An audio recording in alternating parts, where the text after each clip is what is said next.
Hey everyone, Bowling with the Pfeff here at the Mermaid in Mounds View, Minnesota for the annual Minnesota Jamboree. Had a chance to sit down with the Minnesota USBC President, Sarah Nygaard, to find out about this event and kind of what's coming up in Minnesota bowling. Check it out.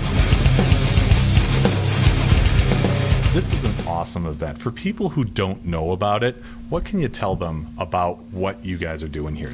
Yeah, so this is an event that is in its 55th year.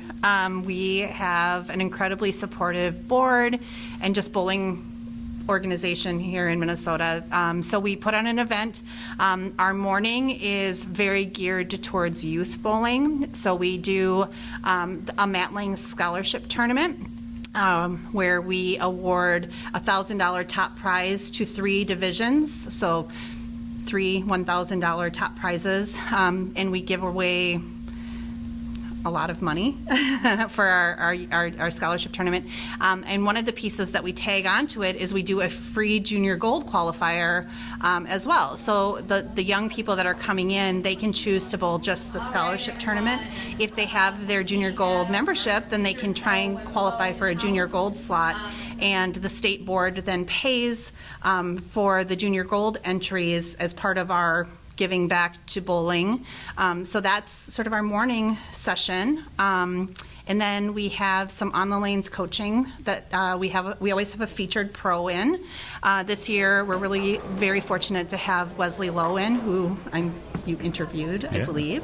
And so Wesley will, walk the kids through, different things. He'll have some time with them on the lanes, really get an opportunity for our young people to interact with him and make sure that, they're getting that fulfilled PBA experience. We've had a lot of different pros. We've had women from the PWBA, we've had men, we've had Del Warren from Kegel up, and just a really rich set of coaching exposure. And then we can take the people who are participating in the on the lanes coaching piece can then take that into a no chat tournament that we do in the afternoon and really practice some of those skills that they've been working on with either the pros or just have fun. It's an adult youth event, and so we'll do a no tap tournament, and then this evening we actually swing into our Banquet of Champions. So we have 5 main state tournaments in Minnesota. We have those champions come in and they will get their awards. We also recognize our scholarship winners. So this year in Minnesota, we gave away 21 $1,000 scholarships to youth bowlers. And we had an application period, and we're super fortunate to be able to give away $21,000 in scholarship money and recognize those youth. They're invited in to accept their scholarships. And then we do an adult youth of the year award that our youth committee recognizes. So our youth bowler of the year is Hunter Diepenbrock, and then Cam and Steve Koner, who run the youth program at Cedarvale, are our recognition winners this year. So really full, intensive event that we put on this day. It's the first Saturday in August every year. Yeah, so. And for what many people would consider the off season in bowling, it makes it look like there is no off season. Is that part of the goal? Yeah, for sure. I just got back from the Junior Gold Tournament. I worked the Junior Gold Tournament as a volunteer. And so it feels like bowling is becoming a full year event. This event is really fun because it's the kickoff to our leagues, right? Our season. When we have this event, it feels like it's the first thing that kind of kicks us off and sends us into the new bowling season in a really positive way. That's why we have that first weekend in August. Right? The new USBC season starts on August 1st. We do our event that first Saturday in August, and it's a fun kickoff. Yeah. I've got to mention, because, looking at social media as much as I do, I can't help but notice the national USBC is putting out these messages about why people are being sanctioned in USBC. Hadn't really seen anything like that in seasons past. Is there a role in that for state associations like Minnesota? For sure. I think, one of the big questions that we get as a state association, I think our locals get it as well, is, what benefit do I get to having a certification, a membership, Yeah. right, to the USBC?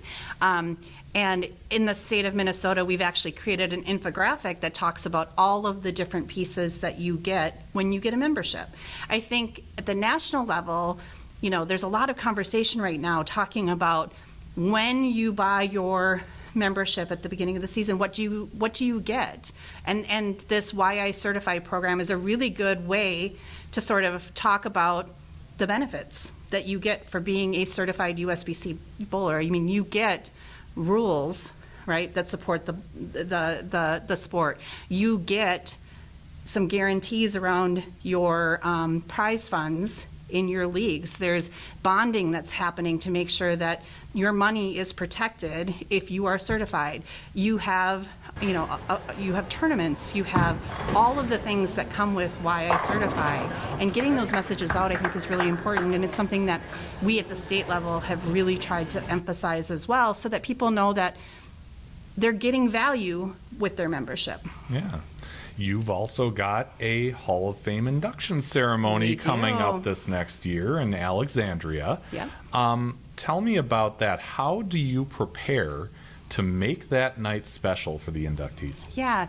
So our, like with Jamboree, we have a whole day that is dedicated to bowling when we do our event. So we have our annual meeting in the morning, and then we do our Hall of Fame induction ceremony in the evening. And, we really push to get a really rich experience. So it's the formal banquet. We invite our Hall of Fame inductees in. This year, the board has already selected 2 of our next year's inductees, but we are in the process of balloting who is going to be inducted. So stay tuned, more to come. Okay. But we have, a really fun day where, that Hall of Fame induction ceremony is not just meals and having our Hall of Fame members in, but we also do a silent auction for, to raise money for BVL or cancer research or our youth, depending on where the board has decided to spend that money. So we just make this really rich experience that whole day. Yeah. You said 2.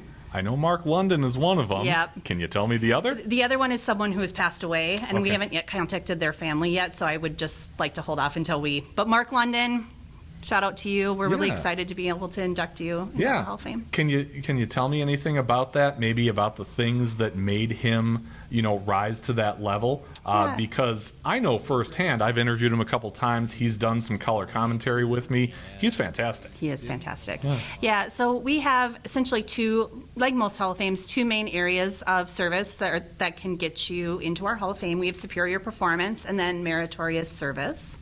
And so we look at the pieces of the individual's history to see. One of the things that is so unique, Terry Howe would call him a unicorn, is that, Mark really has both of those, has both superior performance and meritorious service. And he has done so much for the industry as a whole. But while he was in Minnesota, he was a college coach. He, competed in college. He's provided, he's done color commentary for PBA regionals. He's done all of those things that really, highlight Minnesota bowling and have done. He's just tremendous. I mean, I just can't say enough good things about him and his background. And he's so excited. I'm so excited to be able to be the one to present his Hall of Fame plaque. Yeah. To him. Yeah. I was also excited to hear. So props to you guys for getting a really good one into the Hall of Fame. Yeah. Before I get you out of here, let's talk about the venue, the Mermaid. Mm-hmm. I've bowled here, but it's been 20 plus years. It just seems like such a great, wide open place. Why is this the place for the Jamboree this year? Yeah, so we typically try to move around the state so that we can capture youth bowlers from different parts of the state. And when we are in the Twin Cities, the Mermaid is a perfect venue. There's the hotel, the lanes are great. The triple shift staff are fantastic to work with.